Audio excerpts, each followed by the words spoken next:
Ibihe byiza cyane kuri dukurikiye. Uyu munsi reka tuvuge ku kibazo abantu benshi bakunda guhura nacyo cyo guturika mu mavi cyangwa se kumva mu mavi nyine hazamo ijwi ryo guturika cyangwa se kuvuza inkonokono mu gihe umuntu agenda cyangwa se arambura nk'ivi, kuri urambura nk'ivi urihina urihinura ukumva haravuzamo inkonokono.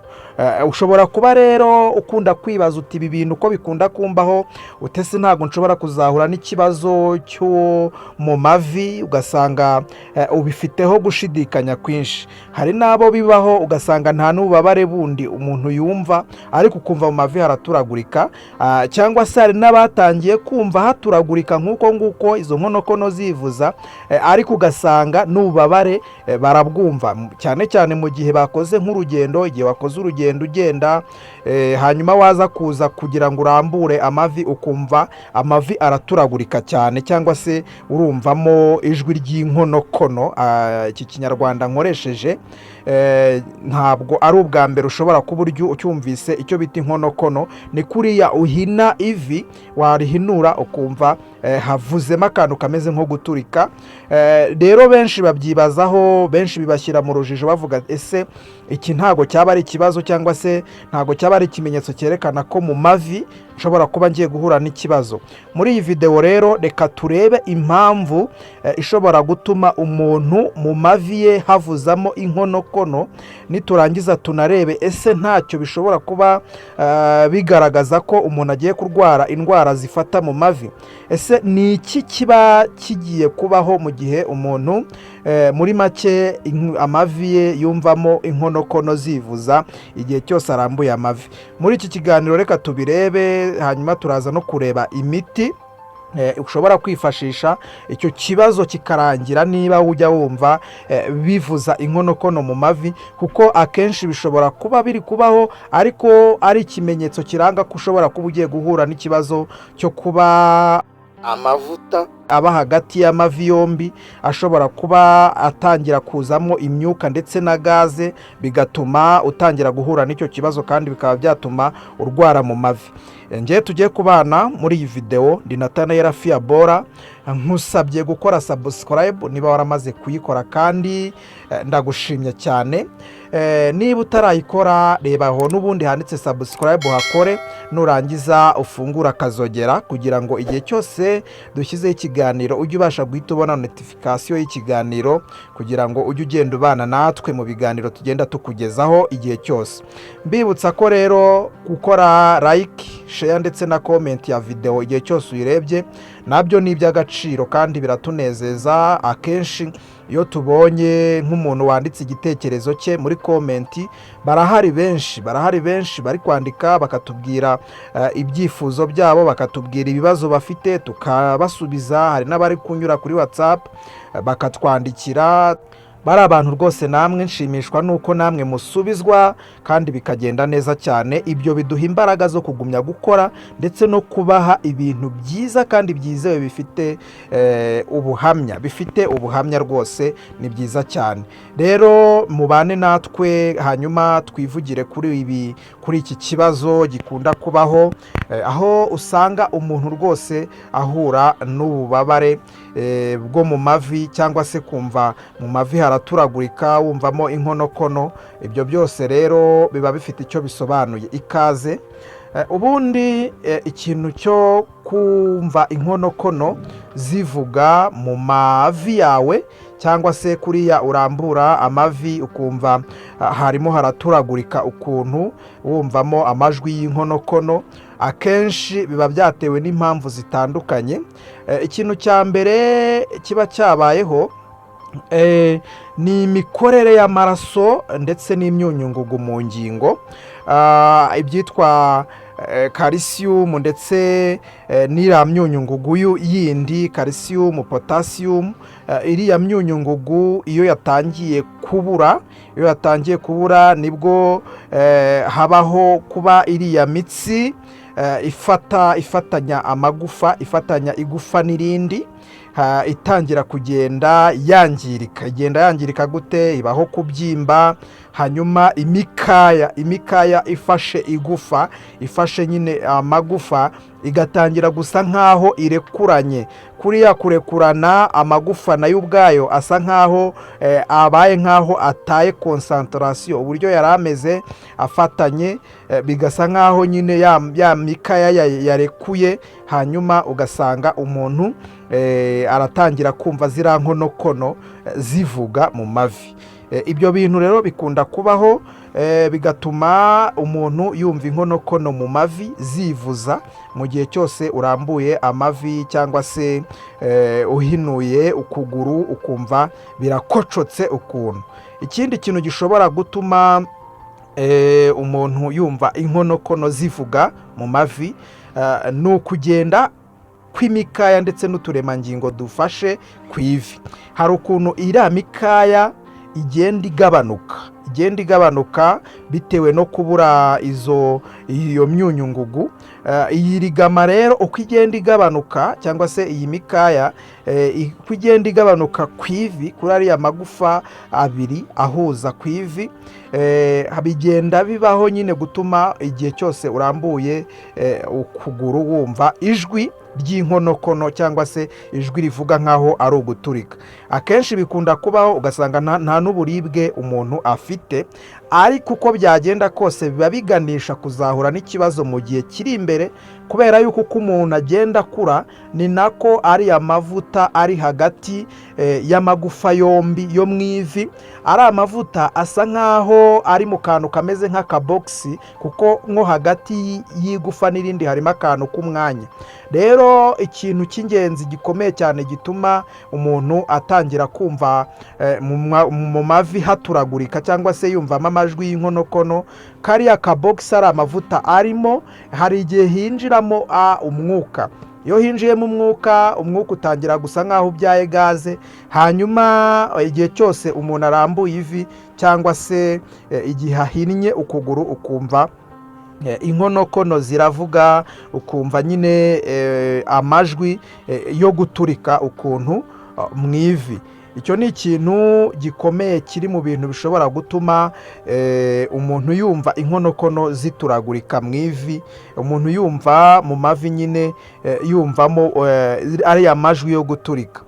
Ikindi kandi buriya kuko mu ngingo buriya hagati y'amagufa yombi nk'uko twari tubivuze harimo akantu n'ubundi kameze nk'agasanduku, kari agasanduku niko karimo amavuta. Ari amavuta rero bayita synovial fluid, ari amavuta iyo uriya mwuka ugiye ukageramo gaze y'imbere igasa nk'aho igenda ifunguka, isa nk'aho ivamo, umuntu agenda yumva utuntu duturika mu ivi. Ibyo ni byo bita rero kuvuza inkonokono. Ikindi kandi niba bikunda kukubaho, ushobora kuba ari nk'imvune yoroheje, ikaba ari ikimenyetso cyo kuba byaratangiye kugenda byangiriza ivi, kubera ko ari imvune yoroheje gake gakeya rero bikagenda byangiza, bikaba ariyo mpamvu iri gutuma mu mavi yawe wumvamo inkonokono zivuga, bikaba bitangiye kuba byanatera uburibwe rimwe na rimwe. Akenshi uzabyumva mu gihe ugenda ahantu hamanuka ukumva amavi arimo arakurya, waba uri kumanuka ukumva amavi arakurya. Ibyo byose iyo utangira kumva ririya jwi, warangiza ukumva no mu ngingo hakurya mu gihe wakoze urugendo rw'ahantu hamanuka ukuntu, akenshi usanga ari iki kibazo cyabiteye cyo kuba mu mavi nyine ziriya ngingo, uriya mwuka uri hagati muri kariya gasanduku kasa nk'aho kari hagati, nyine uriya mwanya ni nk'umwanya uri hagati y'amagufa yombi, haba harimo rero ari amavuta yitwa synovial fluid. Iyo yatangiye kugenda azamo gaze, bishobora gutuma nyine utangira kumva mu ivi haturagurika, cyangwa se wumva bigenda biba bibi cyane. Rero iyo utangiye kumva ibintu bimeze gutyo, niba wumva mu mavi haturagurika ukaba utajya wumva uburibwe, dore icyo ugomba gukora. Icyo ugomba gukora ni ugukaza siporo cyane, kaza siporo cyane yo guhina amaguru, ukoreshe mu mavi cyane, uhina amaguru uyahinura, iyo siporo uyibandeho cyane. Icyo nicyo kintu cya mbere ugomba gukora. Ikindi kintu cya kabiri, usabwe kurya ibyo kurya birimo calcium, kunywa amata, buriya amata arimo calcium nyinshi, hanyuma ukagenda kandi wongera na siporo nyine nk'uko twari tubivuze. Ikindi kandi niba udakunda gukora siporo nyine nk'uko tubivuze, buriya gukora siporo hari n'icyo bijyana. Hari ugukora siporo ariko ukanarya umunyu. Buriya hari umunyu abantu barya ugasanga ni umunyu utari buze kugira ikintu umara. Urugero, ushobora kurya umunyu, ukarya umunyu mwinshi mu biryo ari mubisi, kuko buriya umunyu nubwo tuwuvugaho byinshi tukavuga ngo kurya umunyu mwinshi ni bibi, ni bibi koko kurya umunyu mwinshi urenze urugero, ariko hari n'umuntu uba usanga bitewe n'uburwayi asanganywe, yarya umunyu ugasanga umunyu ni mukeya. Buriya umunyu ntabwo nakubwira ngo urye umunyu mwinshi, nta nubwo ari byiza kurya umunyu mubisi, ariko hari abantu usanga nko mu byo kurya bitewe n'uko bamubujije kurya umunyu, ugasanga nicyo kibazo. Ariko hari umunyu umuntu arya mu biryo ufite umumaro kuri ubwo buzima bwo mu mavi. Hari umunyu uba ukeneye kurya kandi ibintu bikagenda neza cyane. Uwo munyu rero ni umunyu uba ukenewe witwa umunyu wo mu nyanja. Uriya munyu ntabwo uba wongewemo ibyitwa iyode. Ni umunyu ushobora kujya urigataho nibura kabiri mu cyumweru, ukarigataho cyangwa se ugahekenya uduheke twawo nibura 3. Uwo munyu uzagufasha cyane kuko ushobora kukongerera imbaraga zo mu mavi, hanyuma irigama zigakomera, iriya mikaya ikongera ikagaruka, bikamera neza cyane.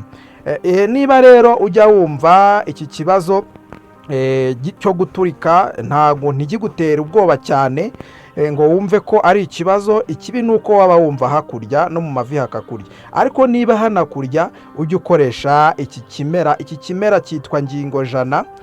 Ngingojana urayifata ukayisekura, hanyuma ukayinywa mu mazi, ugakoramo umuti usa nkaho uri konsantere, hanyuma ukanywa nibura ikirahure nimugoroba, ukabikora nibura mu cyumweru inshuro 3. Uyu muti nk'uko witwa ngingojana, niba tuvuze umuti icyatsi tukavuga ati iki cyatsi cyitwa ngingojana, nuko hari icyo gisobanuye. Kirunga mu busanzwe, uretse ko tuzanakivugaho byinshi.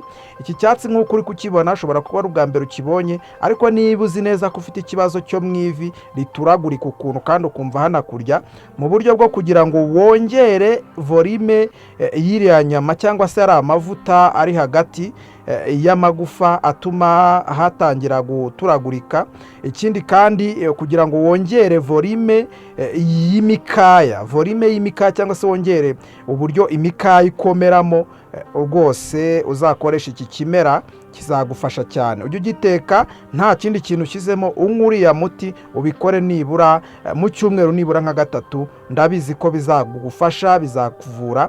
Niba kandi hakurya cyane ukaba hanabyimba, turiya dukatsi twawo uratwikandisha rwose neza tugishyushye, hanyuma ukadukandisha ku ivi neza, hanyuma ukaza no kunywa kuri uwo muti, ukabikora 3 mu cyumweru. Nuramuka uwubonye bizagufasha cyane. Ikindi kandi nyine nk'uko twabivuze, ni ugukaza ingamba zo gukora siporo, nibura siporo ku munsi nibura iminota 30 ibihagije kugira ngo bimere neza cyane. Rero abantu benshi mwibazaga kuri icyo kibazo cyo guturagurika ko mu mavi, hamwe wumva inkonokono zivuga, nizere ko namwe mushubijwe. Nizere ko mwumvise ko mu gihe haturagurika ariko ukaba wumva nta buribwe bundi wumva, nta kibazo gihari kirenze. Cyakora icyo ukwiye kuba ukora no kukaza ingamba zo gukora siporo, hanyuma ugatangira no kurya ibyo kurya birimo calcium nyinshi zituma imikaya yawe ifata amagufa yisa nkaho yiyongereye, ntibe wagira icyo kibazo cyo guturagurika ko mu mavi.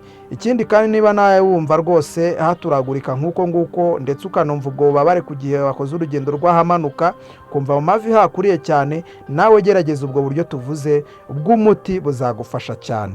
Ngaho mukomeze kugubwa neza. Niba hari ibyo mudasobanukiwe, twandikire muri komenti utugezeho igitekerezo cyawe, tubwire wowe uko ubyumva, usobanuze ibyo utumvise neza mu kiganiro, hanyuma bigende bimera neza.